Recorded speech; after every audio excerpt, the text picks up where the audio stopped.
Hi everyone, good to see everyone here. Thank you as always for being here. Lieutenant Governor, and so many other folks. Welcome back to New Haven. I know that you spent a lot of time here, and that underscores the importance of New Haven to the state of Connecticut. Just a quick update on New Haven and our statistics in the city. Our team, in partnership with many nonprofits, the Federally Qualified Health Centers, Griffin Hospital, and others, have been working very hard to keep folks safe and increase the rate of vaccinations in our city. And it is clear that New Haven is playing a very leading role in comparison to the large cities around Connecticut. We're at the forefront and continue to work very hard. The vast majority of residents around the state of Connecticut and in New Haven have been vaccinated. And so if you're not vaccinated, you're going to be left behind. And obviously, we're very concerned about what we're seeing around the nation and in Connecticut as far as the Delta variant and the increasing prevalence of that variant in our community. So I want to say again that you need to get vaccinated. If you don't get vaccinated, you're likely to get COVID. And that's the choice in front of you. The consequences of getting COVID are way more severe than any inconvenience or brief side effects of the vaccine. Protect yourself, protect your community, get the vaccine.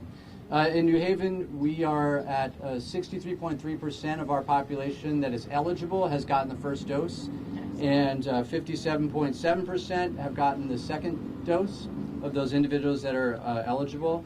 And while there's so many people to thank here, I did want to acknowledge very quickly that we are joined by Representative Dillon, one of the many members of our state delegation that are advocating here. And I wanted to take a moment to thank Griffin Hospital, who I often joke is on enemy territory here because we so often very closely work with Yale New Haven Hospital.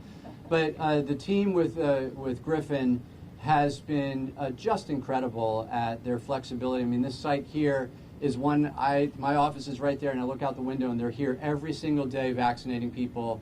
They're also out at Lighthouse Point every single day vaccinating people. They do many pop-ups in our community, and they're very can-do about when our team, our health department asks and says, this is a spot where we think is really important for you to set up to make sure that vulnerable population, this population where our numbers are a little bit lower, needs that extra support. They're very can-do in working with us to make sure that many more people get vaccinated. So thank you to Griffin Hospital.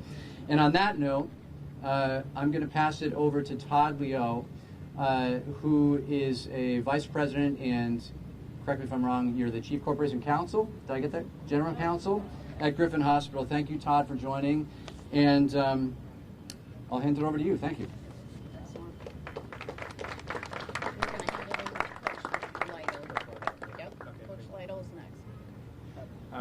Good morning, everyone. Thank you. I appreciate the invitation to join this press conference. I'd like to take a few moments and thank some of our really key partners in this effort, whose support has really been invaluable to our efforts to vaccinate as many people as we possibly can in the state of Connecticut and also here in the city of New Haven. I would like to start by thanking the Governor's Office.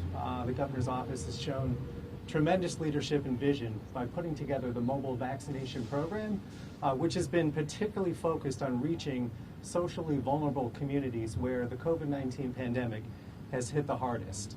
I'd also like to thank the Department of Public Health. They've been tremendous partners.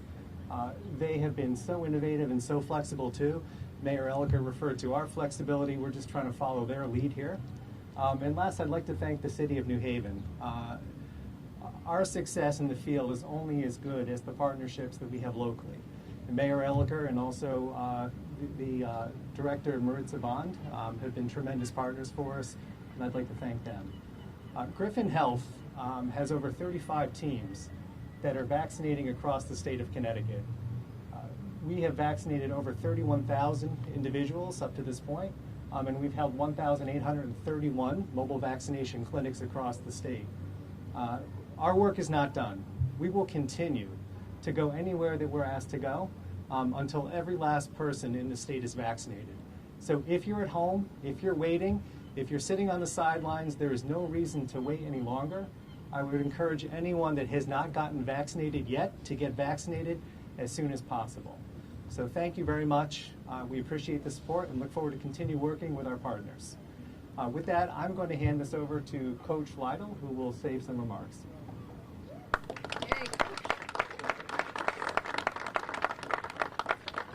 Hi, I'd like to thank the governor's office and the mayor's office for the invite.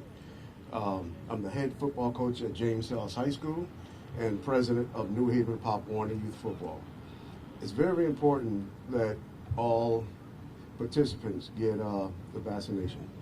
To not get it will be very selfish on any individual part not to get the shot.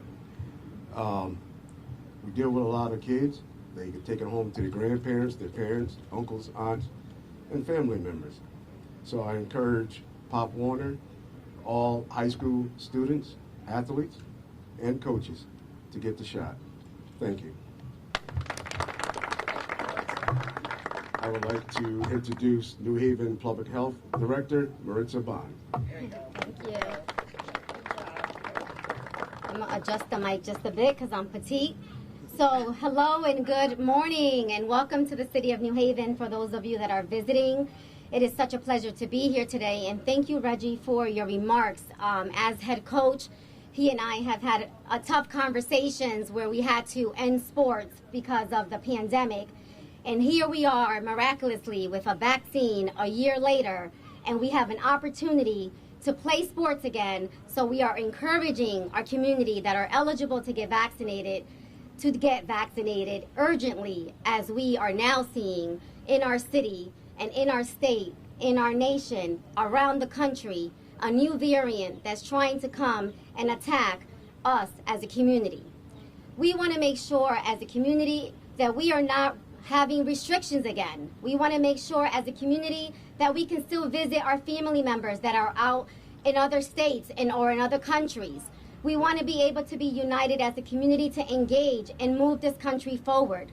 I am urging our communities of color, as a woman of color, I am asking, and I'm going to ring the alarm like Beyonce says, and encouraging our communities of color to step up.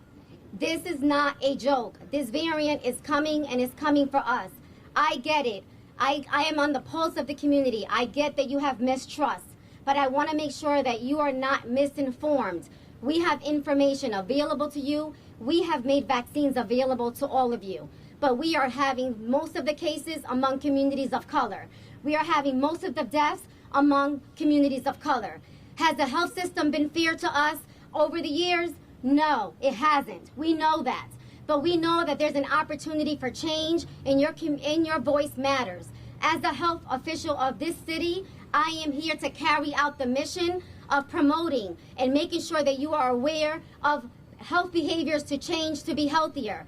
Our job is to prevent you from getting sick and all of the population that we serve. And most importantly, our job is here to protect you and protecting you from getting this variant that is now very transmissible, and we have no excuse. So as a community, I am ringing the alarm to you and holding you accountable so that you can step up and get vaccinated. For more information, visit our website or feel free to call me, and I will personally speak to you and answer any questions that you may have. Thank you so much, and with that, I'm going to turn it over to our Deputy Commissioner, Heather Aaron, who is amazing and has focused many efforts around vaccine equity and calls us all the time to get our input from the state perspective and her expertise. Heather.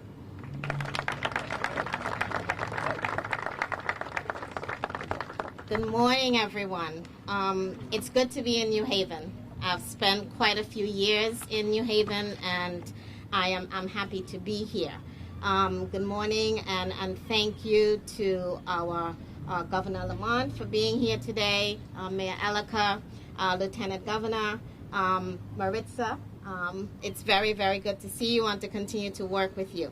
So on behalf of the Department of Public Health, we're out here today in particular to thank the Griffin team for all of the work that they have been doing across the state. As Todd mentioned, they have 35 teams, and they, at any given time, you look behind you, you see those yellow mobile units. They will go wherever they're called, and they have been doing that from the beginning of the pandemic. They worked with us in our nursing homes, and now that we are going into the grassroots of the community, they are there. So thank you very much. Thanks to Patrick Shamal, who couldn't be here today, the CEO, and of course Todd has been leading the team. So thank you so very much.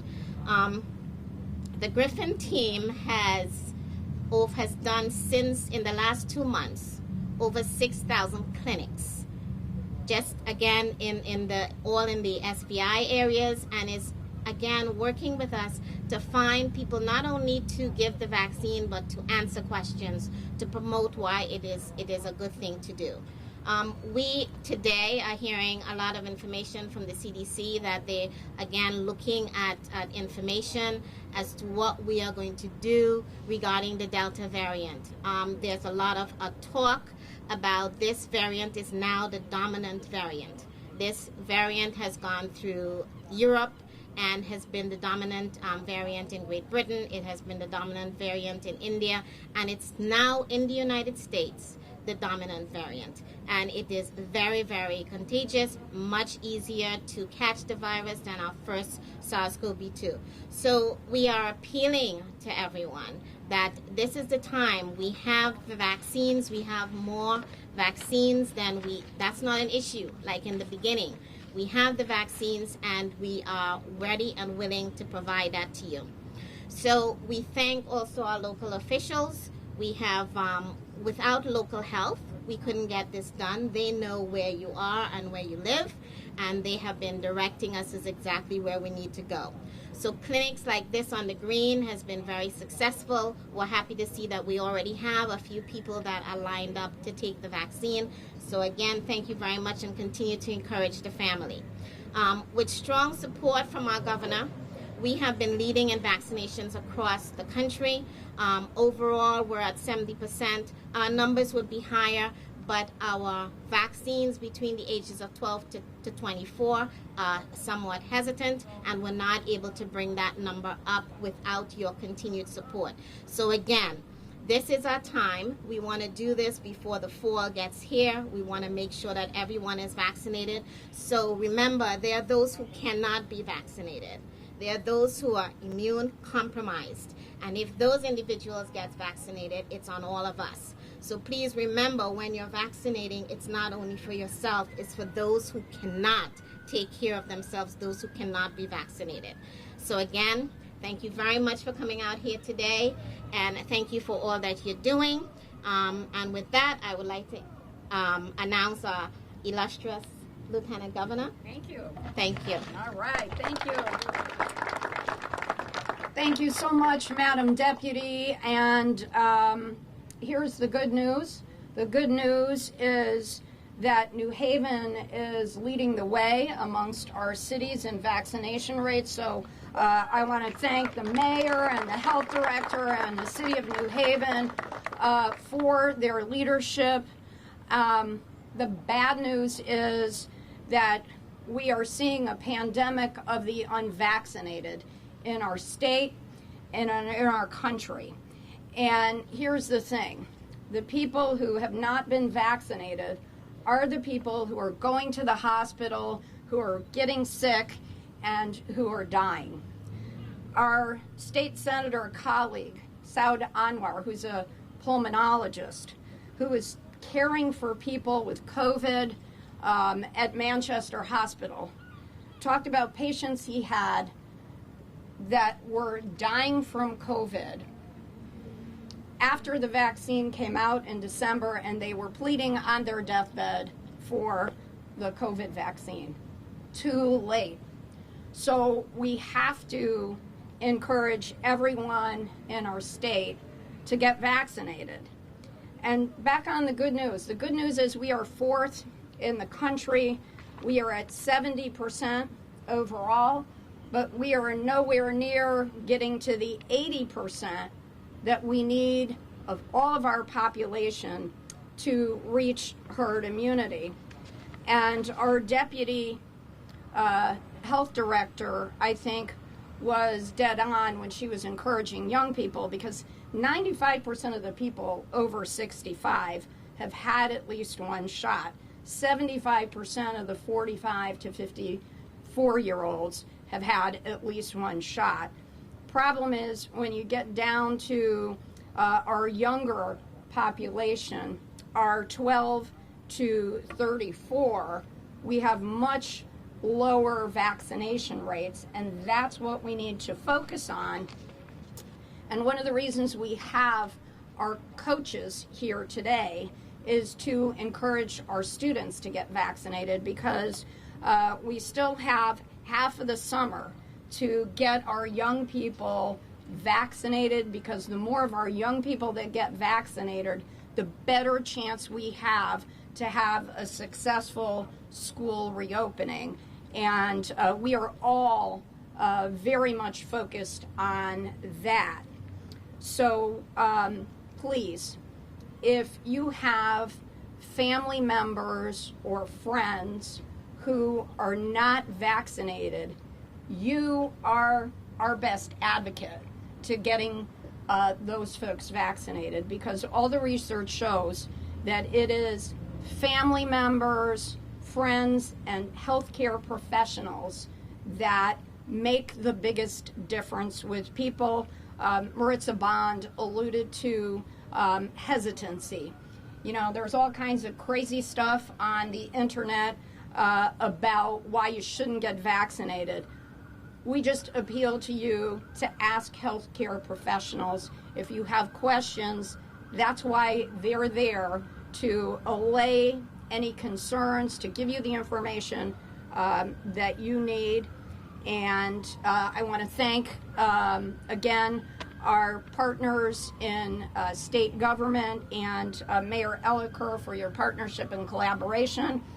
And it is my great pleasure to introduce our governor, who's been at the forefront in our country of fighting COVID-19, Governor Lamont. Great, thanks, Susan. And as Susan said, you know, Justin, you and your team have been extraordinary leaders from the very beginning here. New Haven has done amazing work early on when it came to masking, then when it came to testing, now when it comes to vaccinations. You know, good work. We need you. And let me tell you a little bit about what's going on with the Delta variant. We've been focused on this a lot over the last few weeks. As you know, it's highly infectious, which makes it all the more important right now. Anybody with any hesitancy, come forward. You want to know who's behind me here? It's the College Corps, right? Raise your hands, you guys.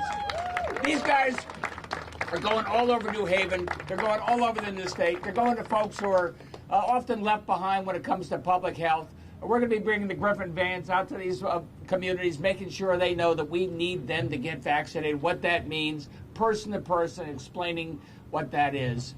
And you know why it's so important? There's sort of two schools of thought. You've seen how quickly things turned around in Europe and Israel when it came to the Delta variant, how highly infectious it is. And you heard Dr. Fauci this weekend say it could be a tough fall.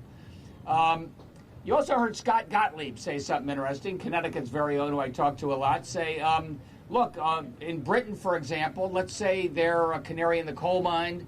They're 3 weeks, a month ahead of us. There, the infection rates have trended down over the last week. I don't know where it's going to go. I do know that if people get vaccinated, that is the best protection we've got.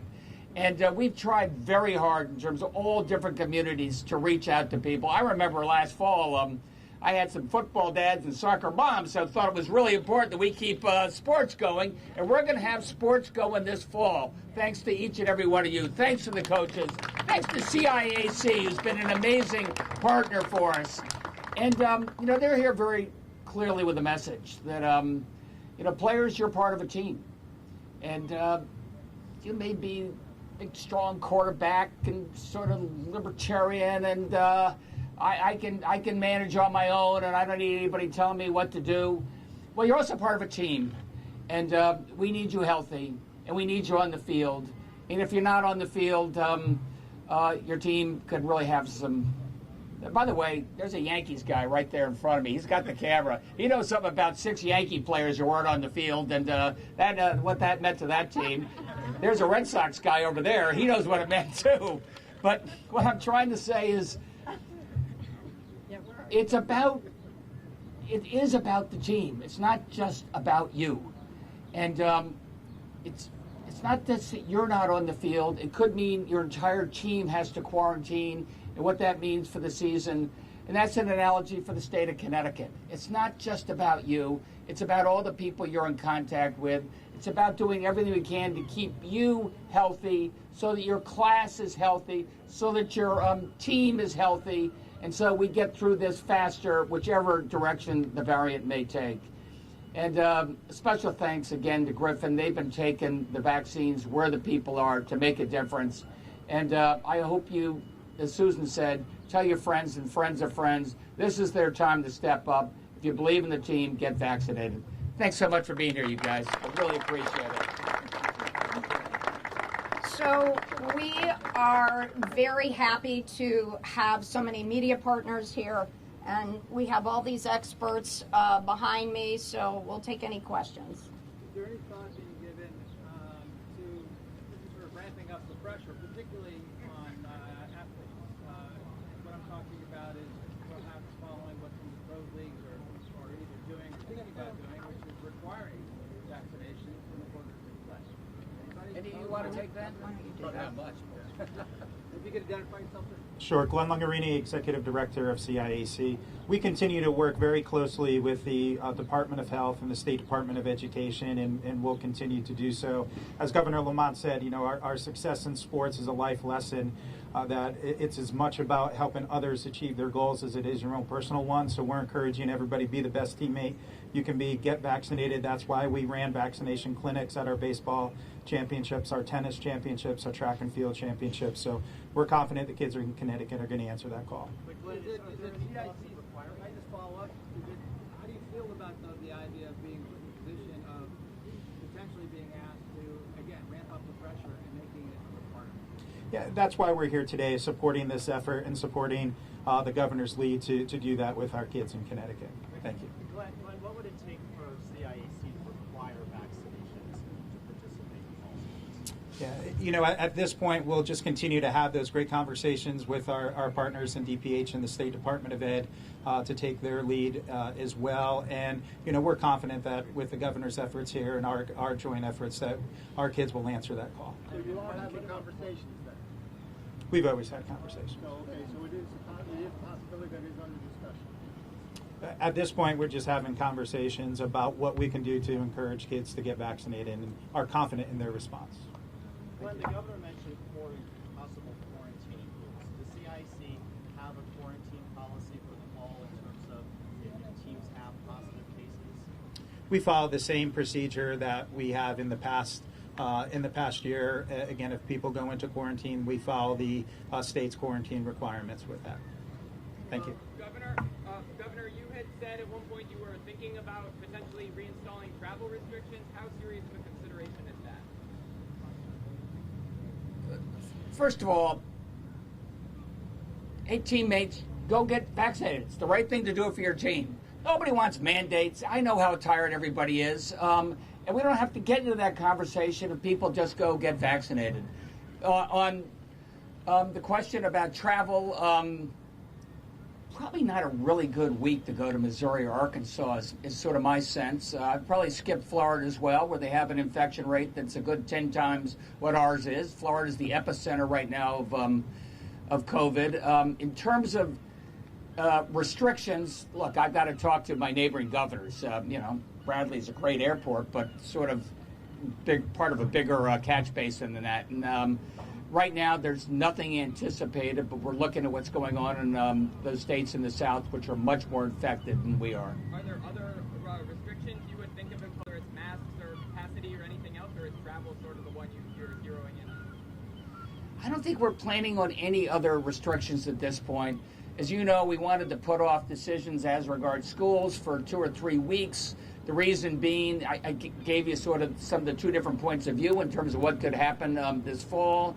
And also, as we found out over the last 3 weeks, the world can be a very different place. So give us a little more time, a little better information, and then we can give the guidance to the coaches and the superintendents as based on the best information we have at that time.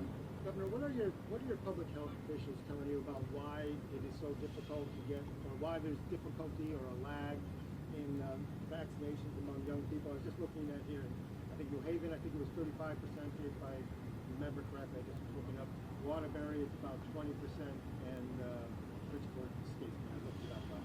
Why is the percentage so low among this age group? If anybody from the College Corps who's been knocking on doors wants to, help me out with that, I'm 67. But I'll tell you a couple of things. I mean, one, we know when it came to even just health insurance, there's a group out there called the Invincibles.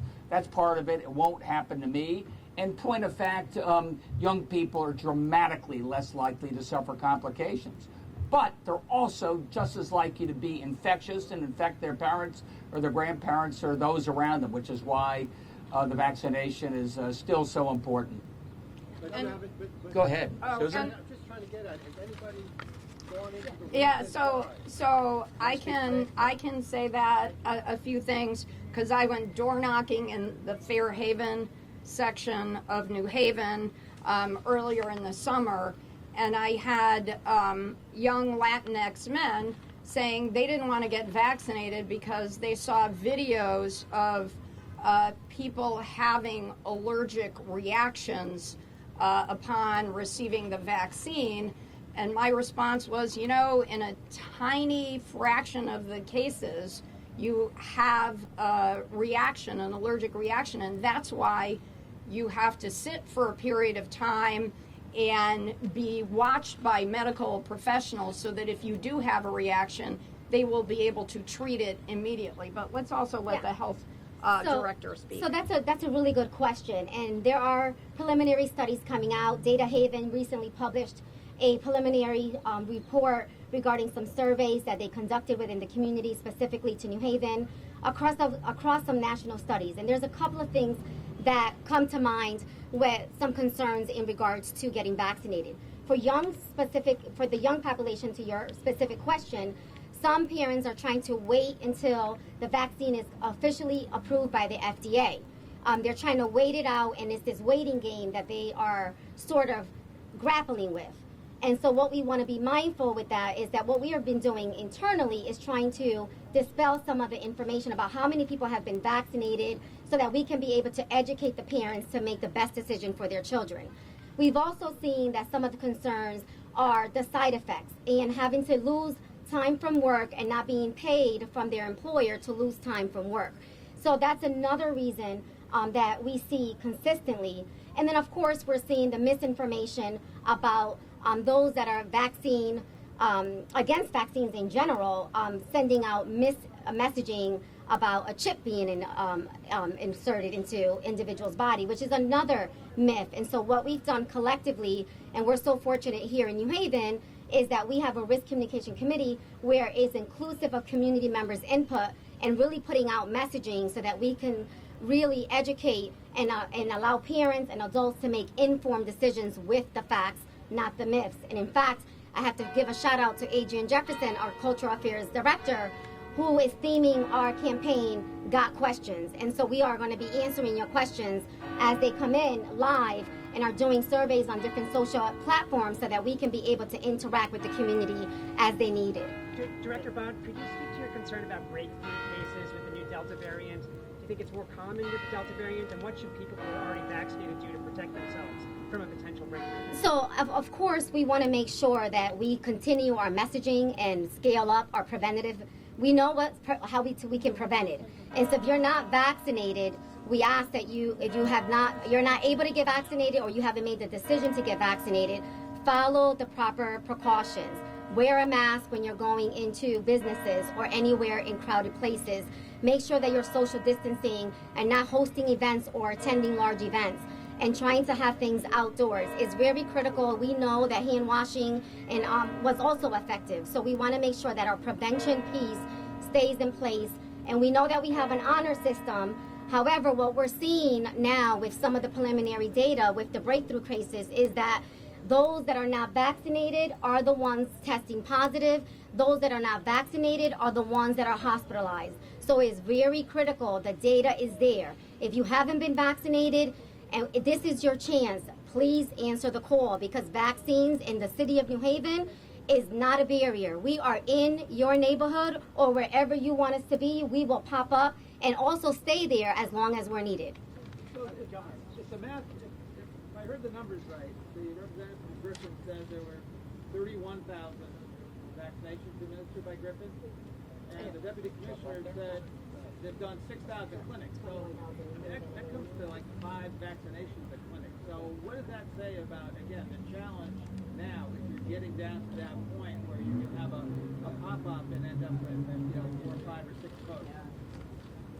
So it is true that the vaccination program has a life cycle, and early in the life cycle, we were vaccinating more people than we initially had the capacity to keep up with. Unfortunately, we're at a point now in the vaccination life cycle where we have far more vaccine than people that want to get vaccinated. We are vaccinating on average now probably between 10 and 20 people per clinic that we are out there doing. And our perspective on that is that every single clinic that we're vaccinating people, that's 10 or 20 people that wouldn't otherwise get vaccinated. So again, we want more people to get vaccinated, but we don't see it as a bad thing that we're out there getting to as many people as we possibly can. John. I got a question for you. Some places have discussed just giving people cash payments to get vaccines. So nothing else seems to be working. Have you ever considered that? Maybe $200 check, just get cash on the spot? The question was paying people to get vaccinated. West Virginia tried that with sort of mixed results, but to your bigger point, we're going to do what it takes to get people vaccinated, and incentives are better than disincentives or mandates. So we'll consider these things. I can tell you, we've done Drinks on Us, we've done Front Row at rock concerts, other people have given you $1 million lottery tickets. It hasn't really moved the ball dramatically. But as you just heard, even moving the ball a little bit counts, and we're going to do things that count. So you said that people don't like mandates, but if I'm a high school kid and you tell me I can't play football this fall unless I get vaccinated, it seems like a pretty powerful incentive, right? Yeah, I think coaches have a certain authority with their team, as far as I'm concerned. It's a little different situation. You don't have to play football. And I certainly see this in the major leagues. I certainly see this in the Olympics. And my hunch is we'll be talking about it with CIAC to see what their recommendations are, and they'll hear from Deirdre. So why not just have the state say, we're going to put this policy in place? If you want to play fall sports, you have to get vaccinated. It's for everyone's safety. Because if the coach tells me he's got everybody already vaccinated, we can do it without all the consternation. I think that's a lot better. That's why we're doing this event right now. But we'll see what we need to do in a few weeks if things change. But school districts now, if the superintendent or board of education wants, can adopt a policy that says, if you want to play fall sports, winter sports, or whatever sports, intramural sports, be in the band, the math club, you got to get a vaccine. Yeah, Paul, you're absolutely right. This is not Florida. And that means if a coach says, I want everybody vaccinated, if the superintendent says, I want everybody vaccinated, if the owner of the restaurant says, I want to make sure that before you come in here without a mask, I can see you've been vaccinated, we leave that up to the good discretion of those folks. Yeah, please, Justin. What my team has told me as far as what's guiding our decisions on how to influence people to get vaccinated is incentives don't have a huge impact. They're not moving the dial significantly. Keeping the pop-up sites in one location for a long period of time actually is helpful because people start to realize that that's the site that maybe they don't have time today, maybe tomorrow they have to work, but they can come back on another day where the day after they don't have to work, and they can recover if there's any side effects. I don't think the message that people should take away from here is that we shouldn't be exploring mandates. Yale University is doing a mandate. Yale New Haven Hospital is doing a mandate. And other businesses out there, I think, should be exploring the option of doing a mandate as well. We have mandates for other types of vaccines, and this is something that I think that our community, whether it's in government or in the private sector, should be exploring. There's a lot of consequences to mandates and a lot of things to consider. You know, we're talking about this in City Hall. We're just in the exploratory phase right now because there's a lot of impact. But I don't think that people should walk away here saying that mandates are off the table. The research shows that mandates do significantly influence people being likely to get vaccinated. Could you do a mandate without going to bargaining agreement? We're exploring that. You know, we were having a conversation about that this morning. Across the state, do we know what percentage the Delta variant makes up of new cases? Vast majority. Yeah, it's the vast majority, and we've had a very small number, 900 breakthrough cases where people did not get significantly sick. So again, we go back to the basic message that please get vaccinated. If you want to stay out of the hospital and alive, the vaccination is the best route to go. Lieutenant Governor, do you know how many of those breakthrough cases ended up in a death? 21, 21 out of how many? Precisely? 900. Sorry, I didn't hear 21 and a 900. 21 out of 900 breakthrough cases Were hospitalizations or were deaths. death?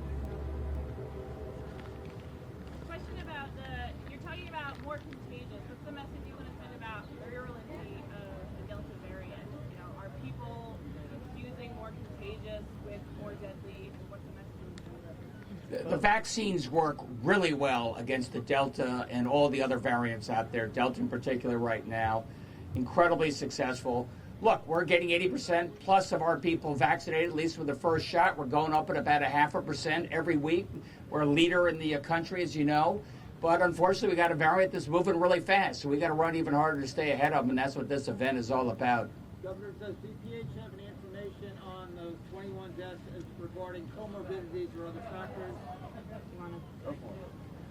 We don't have all of the analysis on the 21 deaths so far, but we know that there were 21 that were reinfected and died. Do you have any analysis so far? What we have right now we're still working on, and there'll be information, I think, this week coming out. And do you have hospitalizations, breakthrough hospitalizations? The hospitalizations data, they'll also be bringing that out in the next couple of days. We're just beginning to analyze that. I wanted to stress for a moment, I think, remember that population over 40, most of them have gotten their vaccinations. We have an issue with our younger population, and I want that message to stick. Our young people believe that even if I get COVID, I'm not dying, I'm not getting that sick, therefore I don't need it, I'm invincible. That's where we have a problem right now. We've got to get our population between the ages of 12 and 24 to be vaccinated. That's what's if that population was vaccinated, Connecticut would be over 80%. So that's where our focus needs to be. We need to get our young people vaccinated. And I want to make sure that message is not lost in all this discussion. That's where we have a problem. And the overall is 70%. As far as just the eligible, do you know what that percentage is? I know that over 50% are eligible. No, of the total vaccination among the eligible population, obviously it's higher than 70% because that factors in young kids who are not yet eligible. So we can get that fever. What I like to tell people is we have 3.5 million people in Connecticut. We've already vaccinated over 2 million. We have between 0 and 12, we have another 500,000 people. So therefore, we have 500,000 people still in Connecticut that are eligible to be vaccinated. And I think it's also important, as we're talking about the breakthrough cases, just to remember that 99% of those who have gone to the hospital or died since December, since the vaccines came, are people who have not been vaccinated. So that's the best way to keep people safe.